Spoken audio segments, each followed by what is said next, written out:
একটা ছোট্ট গ্রামে বাস করত আবুল হোসেন। গরিবের ছেলে, কিন্তু হৃদয়টা ছিল সোনার মতো। ছেলেটার জীবনে সবচেয়ে বড় স্বপ্ন ছিল একদিন সে নিজের মায়ের জন্য একটা পাখা ঘর বানাবে।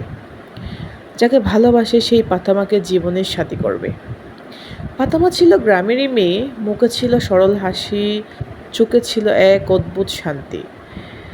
স্কুলে যাওয়ার পথে নদীর ধারে কিংবা হাটের মোড়ে যেখানে দেখা হতো দুইজনের চোখে চোখ পড়তো, আর পৃথিবী যেন থেমেই যেত এক কিছুক্ষণের জন্য।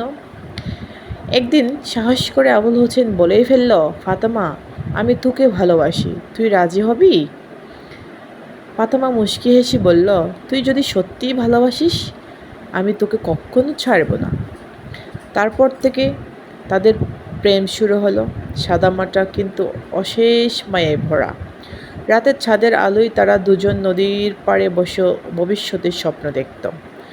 আবুল বলতো, একদিন আমি শহরে গিয়ে বড় কিছু করব, তারপর তোকে বিয়ে করব।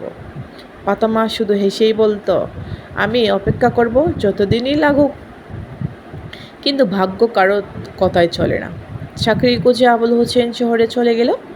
মাসের পর মাস কেটে গেল, খবরও আসতো না ঠিকমতো। ফাতেমার বাবা মা ঠিক করলো, এক এতদিন অপেক্ষাই যথেষ্ট। ফাতেমার বিয়ে হবে পাশের গ্রামের এক ধনী ব্যবসায়ীর সাথে।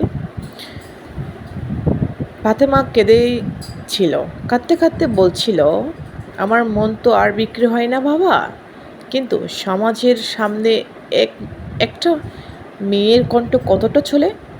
আচ্ছা,